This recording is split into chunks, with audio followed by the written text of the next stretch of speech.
So thank you for joining us tonight. I'm Jasmine Delgado, the program coordinator at Center for Political Education.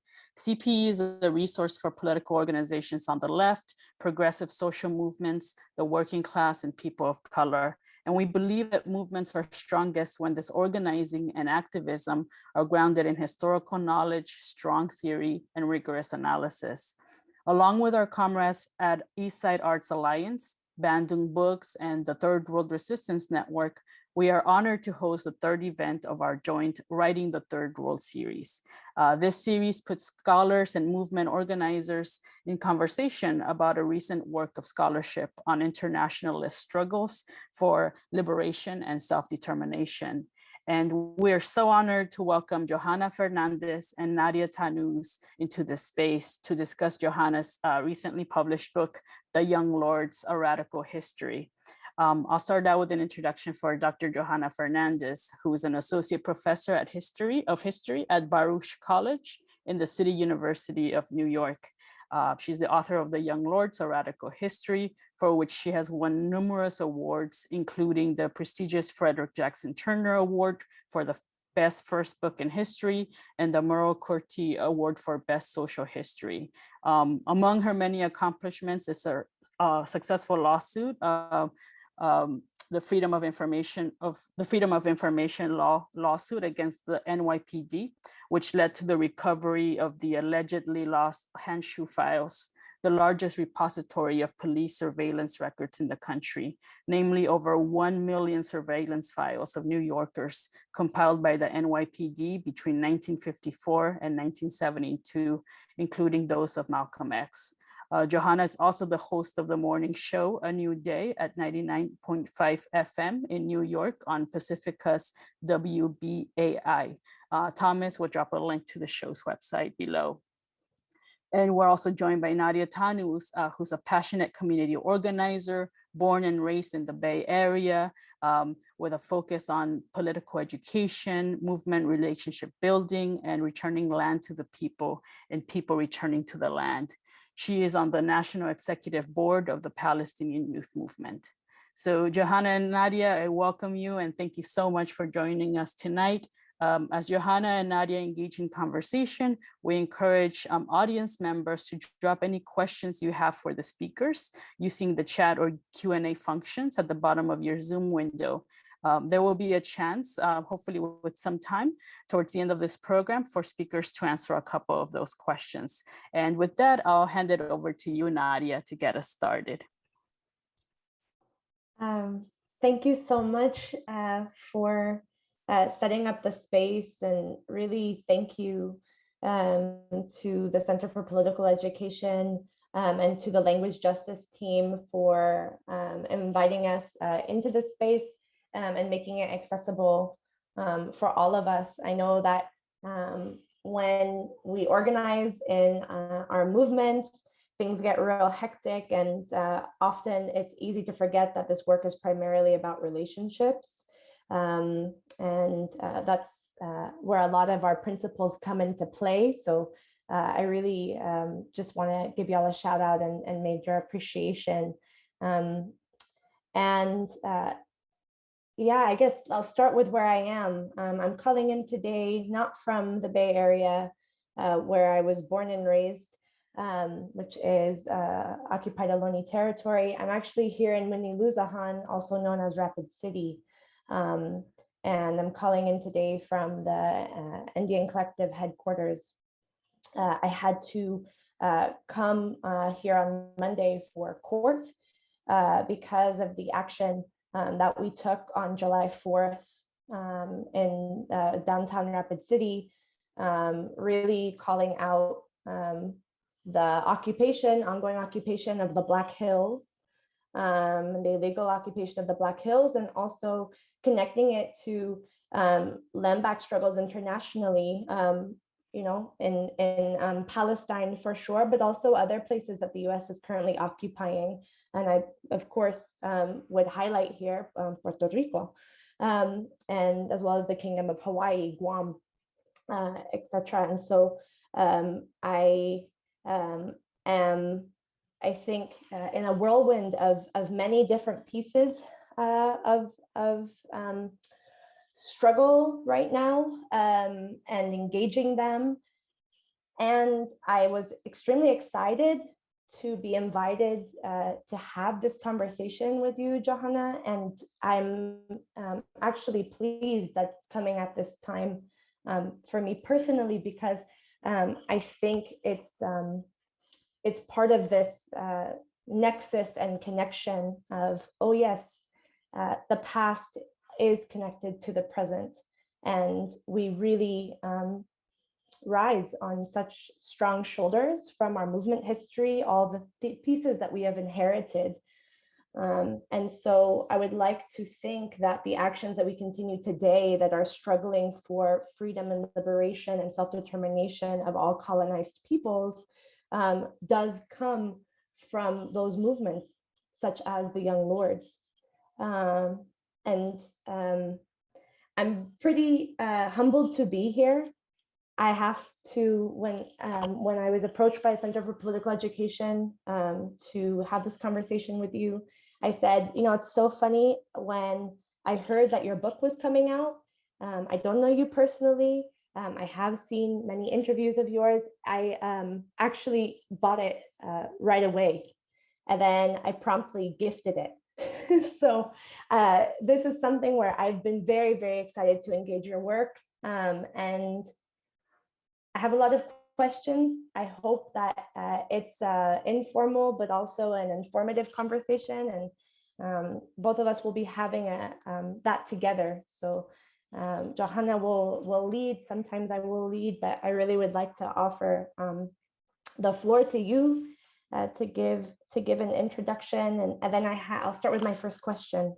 Thank you so much for being here with me today. Thank you so very much. And thank you to the Center for Political Education. Free Palestine? Is that where we start? And Free Puerto Rico? Two peoples and two nations with similar histories of settler colonial domination.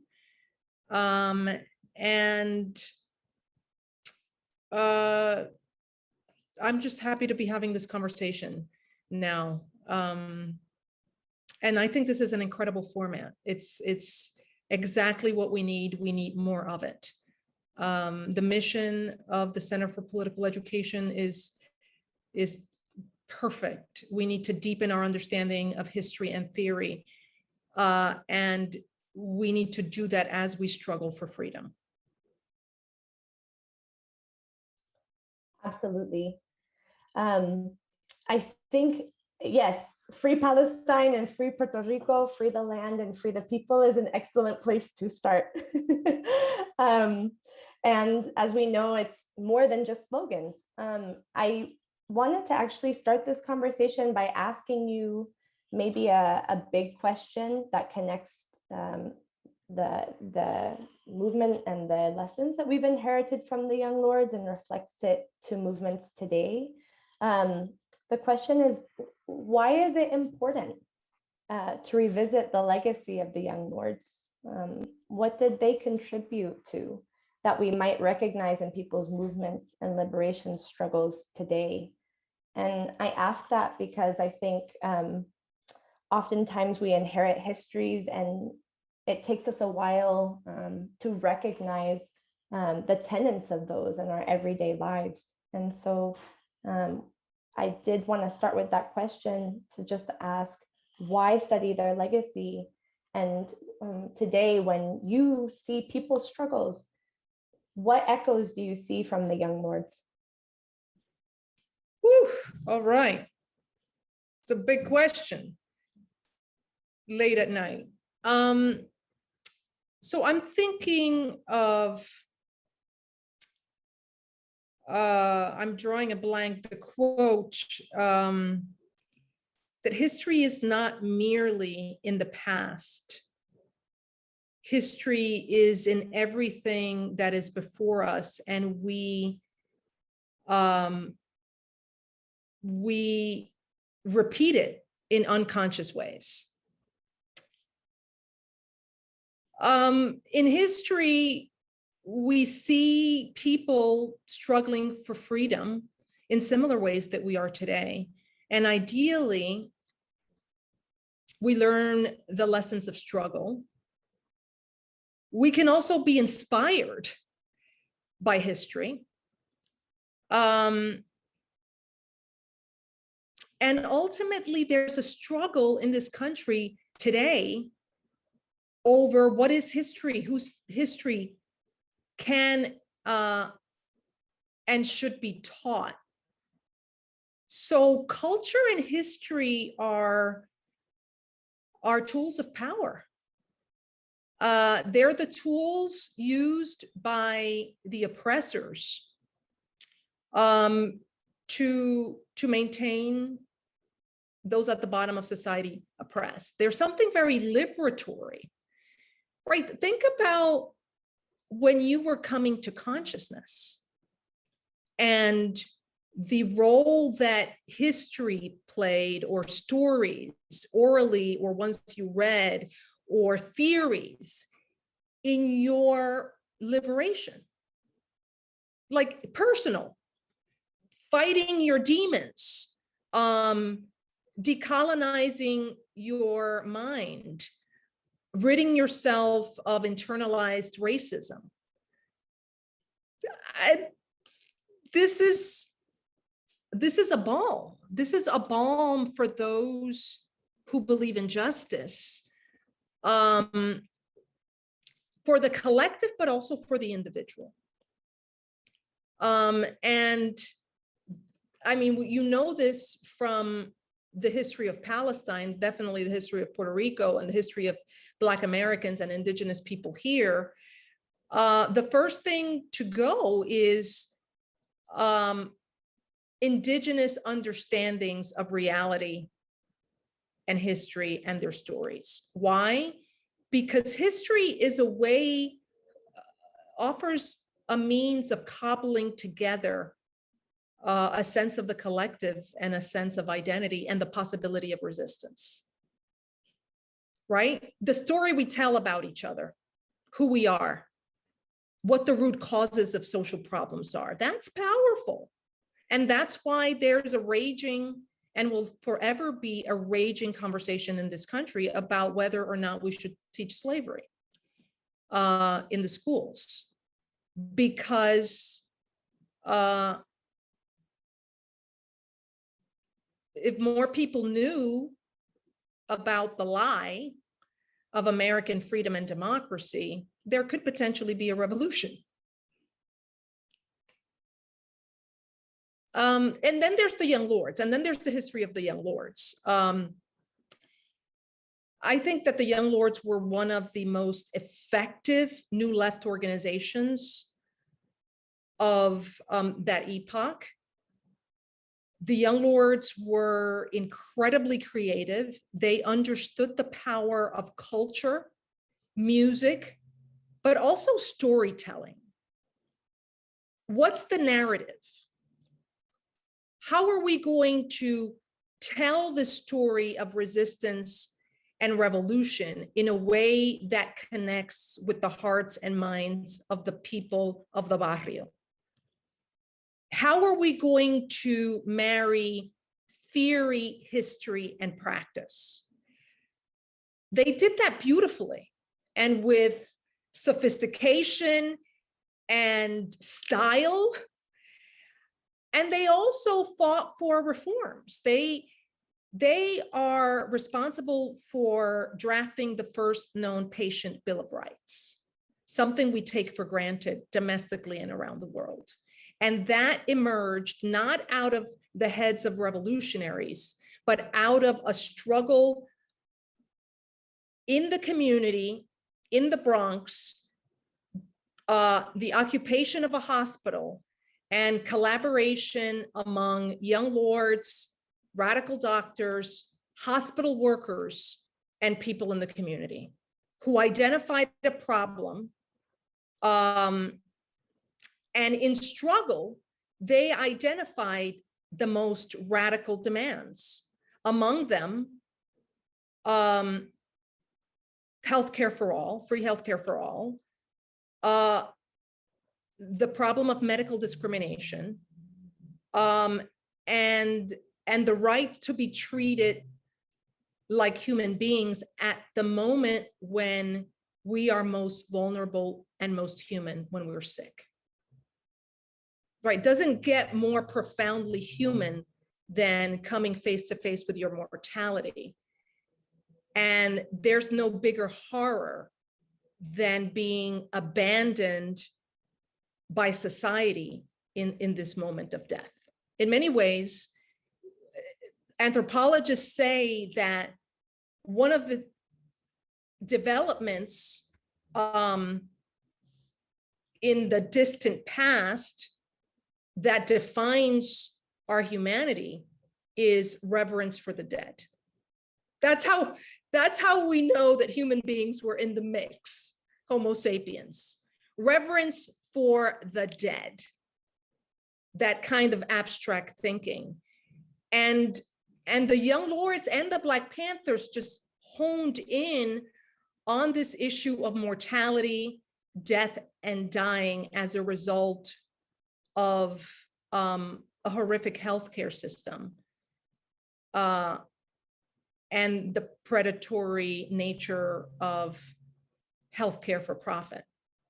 And that captured, that connected with the people of Lincoln Park in Chicago, where the Young Lords emerged, of the Bronx, of East Harlem and beyond.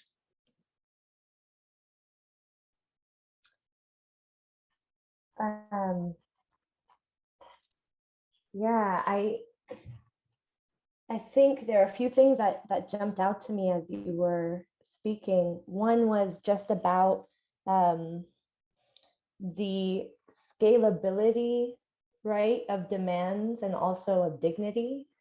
So knowing, right, having internationalist principles, I would say that the experiences and the reality, the structures that we're facing locally are replicated internationally. They inform each other. And also there's an inherent connection to breaking them down in one sense, and being able to actually progress struggle in the other, right? So, and I think when you talk about the Patient Bill of Rights, I think of the scalability of dignity in terms of the individual and the collective, and you just mentioned that. And I think about that too in the case of movements, because movements are collective, right? It's about the collective, whereas I guess this is a PYM analysis, a Palestinian Youth Movement analysis, a conversation we have a lot is around the difference between movement and activism, and how activism can become about the self. But what does that do when the self and the struggle for dignity of self doesn't inform the broader struggle? And that's not always true, right? This might be a simplistic definition of activism, but I think it's more the commentary on what does it mean to actually have a movement? What does it mean to be able to fight for each of us? And then to say all of us are part of the community, and all of us are part also of informing a larger struggle. And so I appreciate that you mentioned like exploitation and dignity, because that is so many of our structural oppression, the structural oppression and the issues that we're facing do boil down to the way that we are treated and the way that we experience our lives as colonized people, as people who are struggling or are part of an active national liberation struggle. Absolutely. And I think just in my last reflection on what you were saying about, it wasn't necessarily criminalization, but perhaps like, who are you in this struggle, right? So talking about winning hearts and minds and culture and putting yourself in the struggle, empowering people to step into their power. I think about when I was young and coming into consciousness, and not realizing how much I needed a national movement to tell me that I was the protagonist in my own story, and that we as a young generation of Palestinian people are the protagonists in our struggle against Zionism. We are the ones who pick up the struggle. National liberation doesn't live beyond us. The struggle lives through us, and we are the ones who must carry it forward.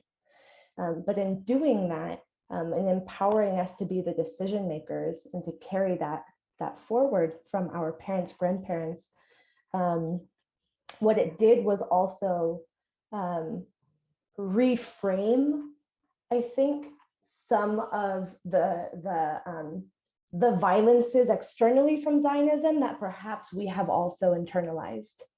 And part of that is a belief of powerlessness. We can't do it.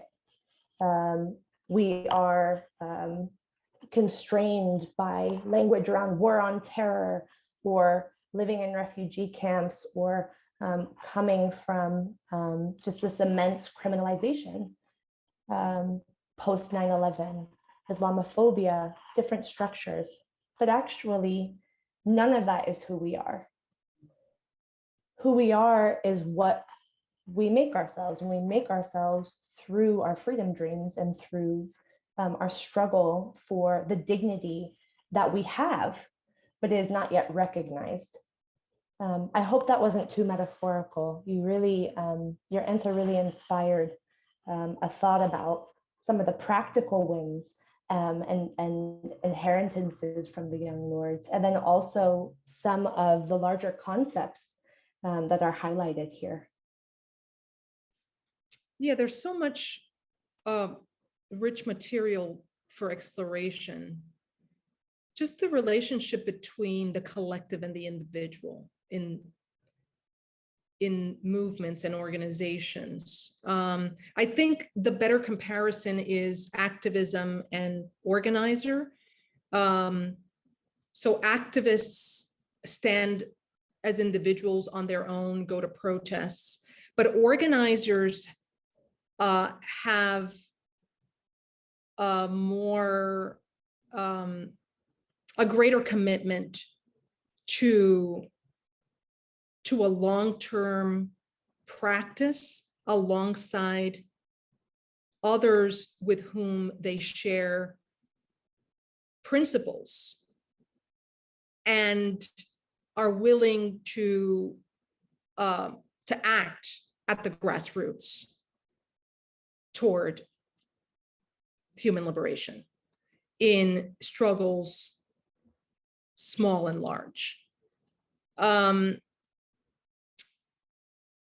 I guess when you were speaking about your need as a Palestinian, or your desire that maybe you were trepidatious to articulate, you were shy or maybe ashamed of saying, I want a national struggle. I want to be part of a collective of people who are protagonists in the struggle for the freedom of Palestine.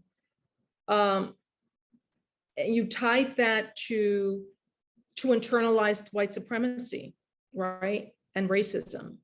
I'm thinking that I lived in Jordan for 6 months. I was teaching at the University of Jordan in an American Studies program, a master's program. And what struck me more, and this was during the Arab Spring, I was teaching on the 60s during the Arab Spring. What struck me was that talk about Palestinians was like talk about Black Americans in this country. They're on the dole, they're lazy, they're criminals. I mean, I was like, wait, this can't be true. This is like, let's just replace Black American with Palestinian, and it's the same rhetoric. And part of what happens on a large scale during revolutions and social movements is that the ideology that Zionists or US empire need to stay in power is flipped on its head. The Zionists project onto Palestinians their own actions, their own criminality. And we see the same thing in the United States with Black Americans in particular, but also Puerto Ricans and other oppressed groups. And so in moments of revolution, there's joy and revelry because you're finally able to see reality for what it actually is. And there's a possibility of punching the bully in the face. It's very empowering and gives a sense of possibility, right? So part of why this history is important is because when social movements are underfoot, there are victories, and victories open up the possibility of imagining a different world. The pessimism that lives with us day in and day out as we struggle against the behemoth dissipates for a minute, and we're able to taste what freedom could look like, and fight for that world. Of course, it helps to have community and be in a collective and be in an organization whose goal is human liberation. Yeah, I appreciate your story around being in Jordan and hearing some of those stereotypes. My father was born and raised in Jordan, and I also lived there for some time.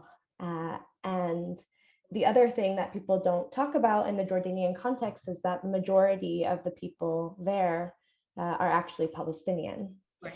And so, more than we can get into here, but I think in terms of the process of invisibility or invisibilization and what it means to buy into the larger narrative, and maybe in this case, a similarity is around what it means to say that you're American, right? In the Puerto Rican context, right?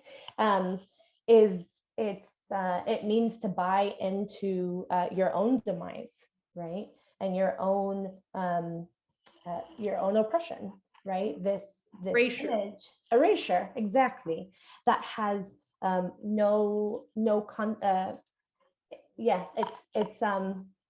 it's something that makes me think of another question I have around the book, which is kind of more about, maybe you could speak about what it meant to be a member of the Young Lords. What are some concrete steps that the Young Lords were taking to build their local power? You spoke about one of their endeavors, but I think in terms of being individuals, being part of a movement, what did it mean to be a member?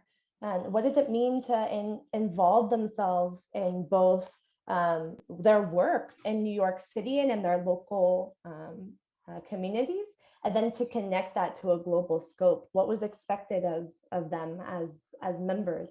And you also speak about what they brought to the movement and some of their own experiences, being translators for their parents in many cases, bringing a variety of skills.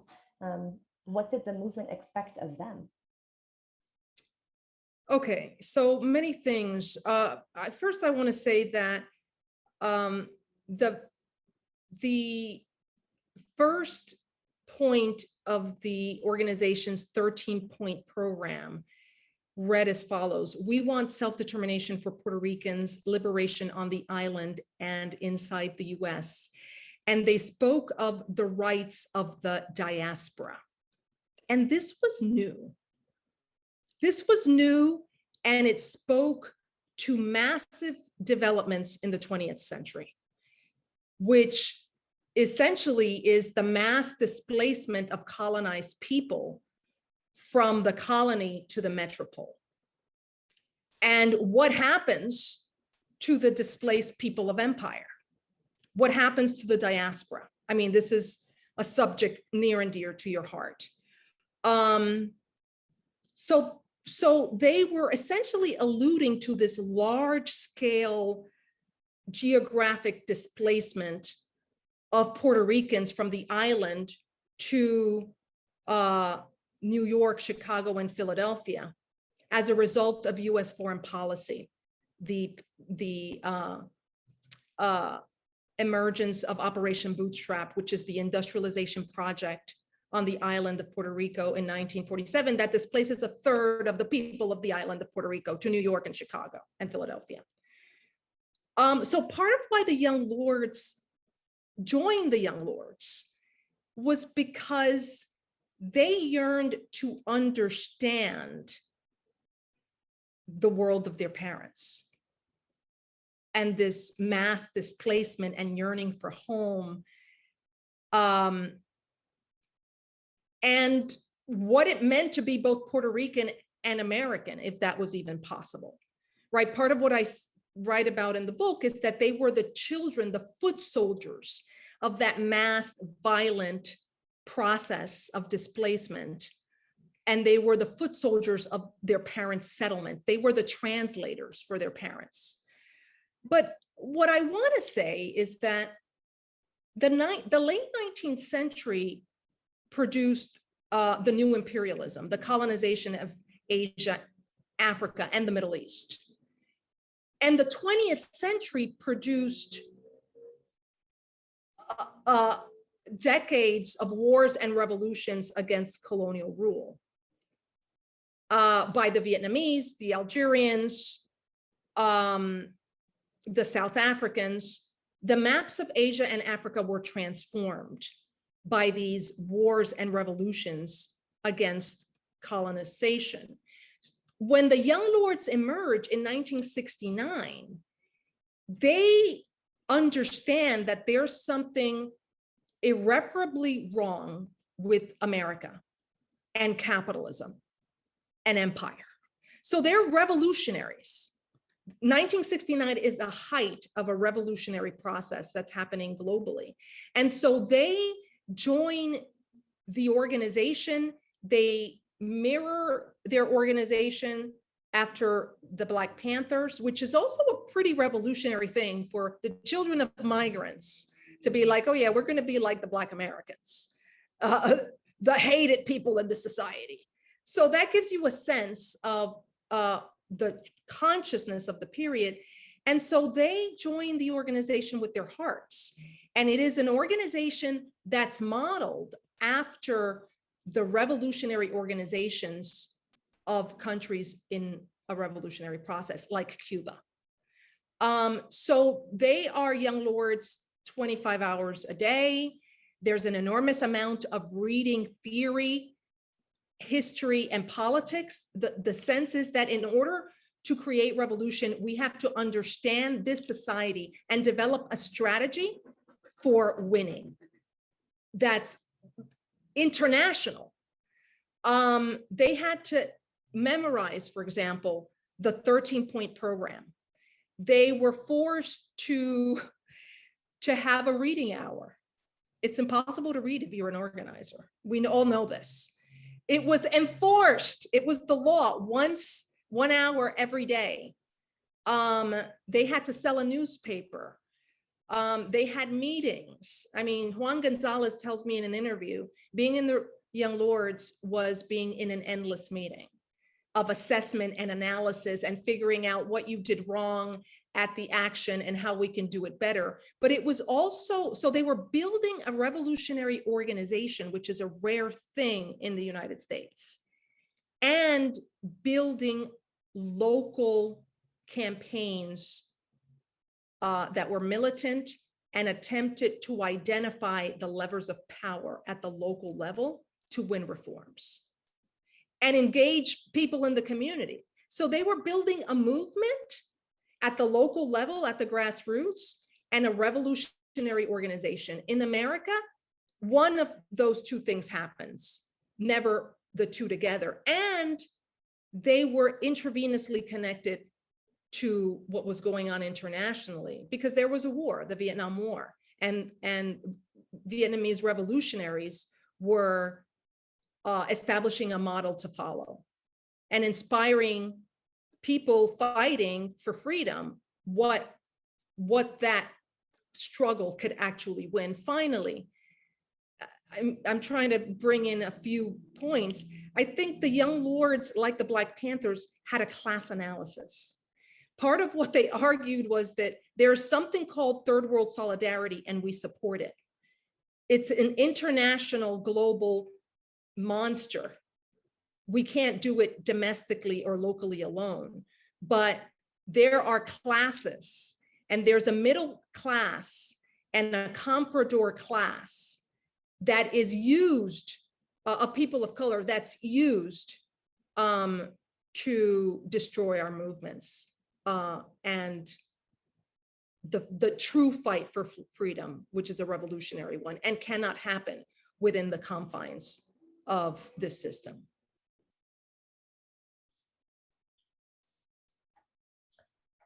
I really want to open it up to take a few questions from our attendees. The time has gone so fast already. I think I just want to ask one, while you all are writing in the chat. You said exactly, I don't know where to go. It's like diaspora, liberation. I'm so inspired by this conversation. The one I want to ask, though, is around what it means to fight for national liberation in our current context. As you said, we're in a very different period than when the Young Lords were around, right? I think that's one of the odd things about being Palestinian. You know, different— And Puerto Rican. And Puerto Rican, yes, different national liberation struggles met their peak, right? Then we have neoliberalism, okay? But we kind of are like stuck in this frozen moment. We never peaked, right? We never got our liberation. We went into neoliberalism without ever seeing the People's Revolution actually take our governance, actually compromise our colonizers. And I think, you know, just as a direct question, what is happening today in the struggle for Puerto Rican independence? What is something that we, as people who are engaged in reading your work and talking about movement theory practice, what is something we need to look to and push for around the struggle in Puerto Rico today? What is happening on the island? Well, I think that there was an awakening. The awakening has been in the making and is a product of deep crisis on the island, and economic, political, and environmental. There's a crisis of legitimacy at the top of society that was exposed with the tweets that were sent out by the governor of Puerto Rico, Rosselló. And the exposure of the horror of elected officials, their depravity, really, after Hurricane Maria, forced people into the streets. And part of what we saw in Puerto Rico was the flying of the independence flag, which Puerto Rico hadn't seen in probably over 100 years on that scale. So there is the kernel of the struggle for national liberation, the crisis that empire has foisted Puerto Rico into has opened up the possibility for talking about Puerto Rico as a colony and for educating Americans about the United States colonial project on that island. So this is a very dynamic thing. I'm also thinking about the recent uprising in Palestine, and a combination of the strike that happened of Palestinian workers, but also from an interview I conducted on the show I host on WBAI with a Palestinian activist organizer, was that apparently I thought that, well, there was such a huge uprising around the world in support of Palestine that finally forced Israel to back down a bit, to loosen the noose. But then I'm told that the Palestinian diaspora actually went to the border and protested and threatened to create a larger uprising in Israeli territory. So this is a very dynamic, it's a dynamic process. I think that ultimately what we learn from the Young Lords, the Black Panthers, revolutionaries before and since, is that organized action on the ground, strategic action on the part of masses of people shifts the terms of debate. Establish a new ethics, standard, and morality.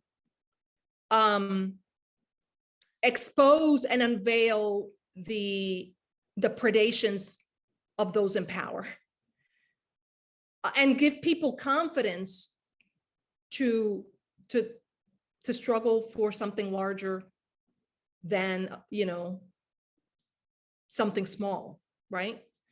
But ultimately, organization, right? Organization.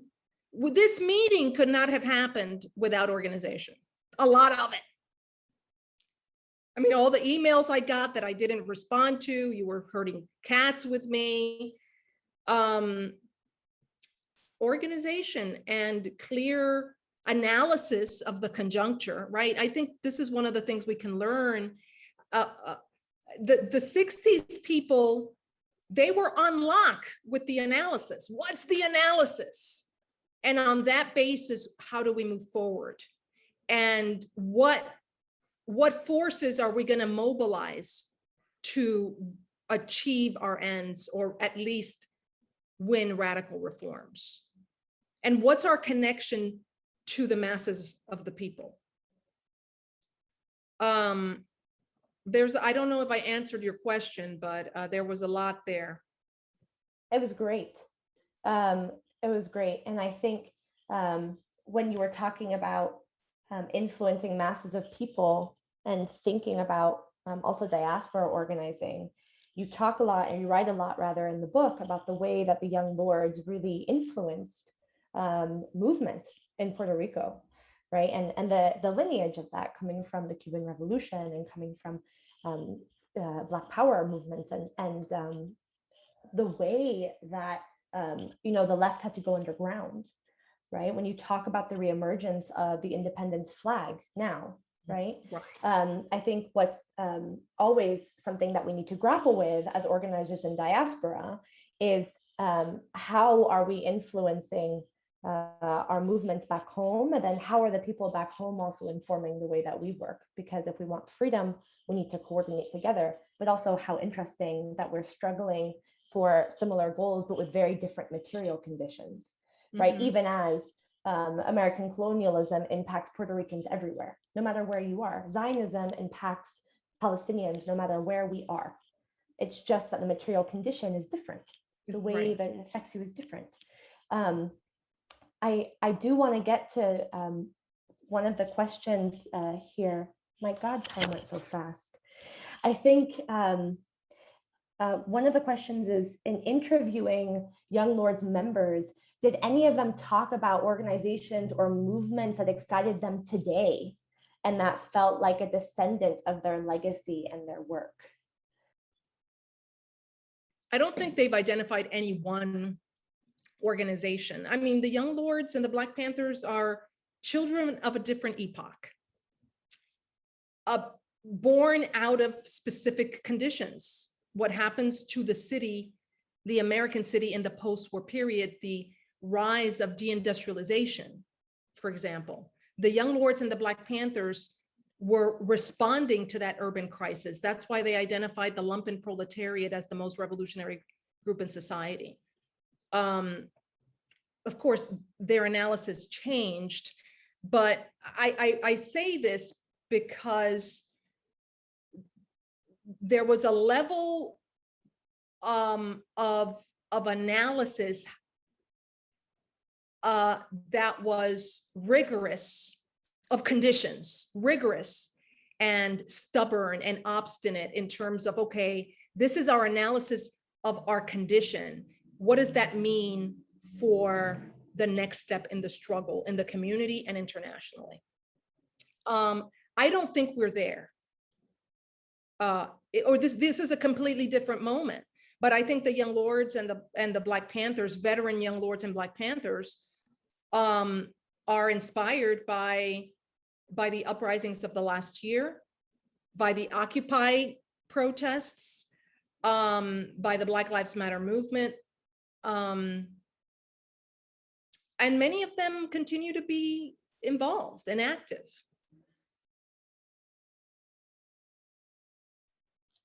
Oh, yeah.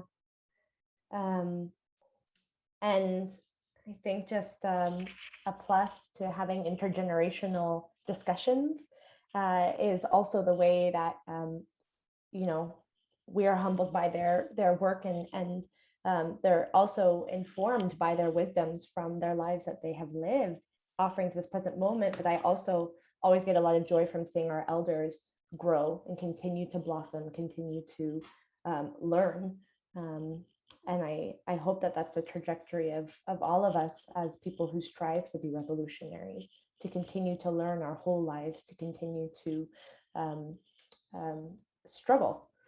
I think I want to ask one more question before we transition. The question is, Dr. Fernández, you unearthed how the Young Lords' inspiration of the Cuban Revolution informed their revolutionary program. What does the Young Lords' history tell us about their contemporary importance, or the contemporary importance, excuse me, of the Cuban Revolution in our struggle today?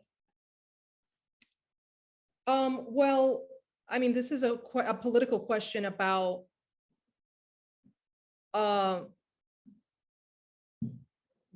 this crisis in Cuba today, and what's at the root of it is the U.S. empire, right? U.S. empire has monstrously attempted to strangle a tiny island in the Caribbean, and to bring it to its knees, much like France tried to bring Haiti to its knees for daring to defy empire, and for establishing a model to follow for like I'm thinking of the healthcare system. The jewel of that society is its healthcare system, and the dignity with which Cubans are treated in that system. That's a dangerous example for empire and capitalism that can capture the imagination of those questioning the society in which we live. So it's important to stand up for a free Cuba and to expose the predations of the embargo, which is at the source of the crisis there now. It's also important to expose the media and the ways in which the media has distorted the crisis and failed to mention the embargo and its horrific impact on that society and its ability to meet the needs of its people. Yeah, right on. I think I am aware that we have reached time. I want to say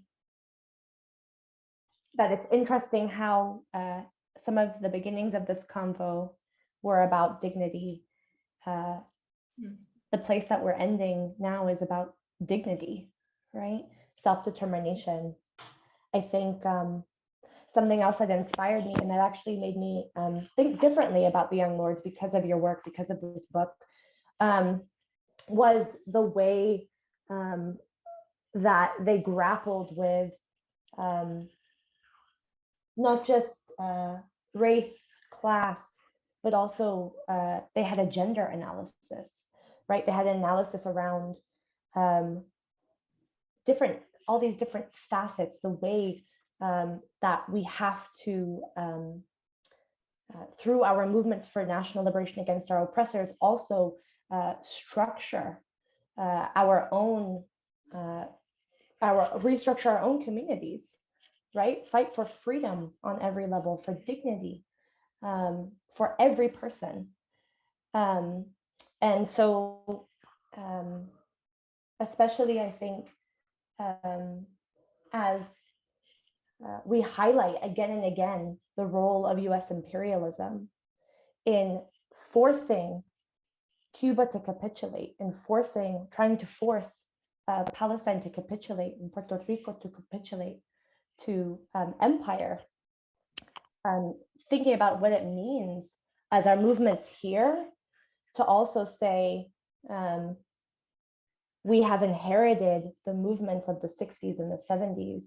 We are indebted to the revolutionary principles and to the movements that have come before us. And what are we going to do to also reinforce them and to do the things that they could not? What are we going to do to transform the world that we are living in? What are we going to do in the Palestinian context to say most of the people who are organizing in the Palestinian Youth Movement on the street in the front are women, right? And what does it mean to fight for a Palestine where we can push back against all the ways that colonialism is breaking down our society? What does it mean to actually fight for our dignity of our people, for the dignity of ourselves, and for a world where we have equity? I would like to end there because I think something, and connect back to this space, the Center for Political Education, which has hosted us, which has brought us here together, to say that you all have transformed in many ways some of the ways that I think today, because I've been able to be part of conversations, to participate in community forums, and to be a witness and a scholar of the programs that you have put on. And so for all of us who are attending, I would really encourage you to please, if you have extra funds, if you know people who can give, please support your local community institutions. We need spaces to connect. We need spaces, as Johanna mentioned, to take our theory and put it into practice. We need places to have revolutionary disagreement and work together on also what are we building? How do we make sure that we're not just organizing organizers, but we're organizing our communities?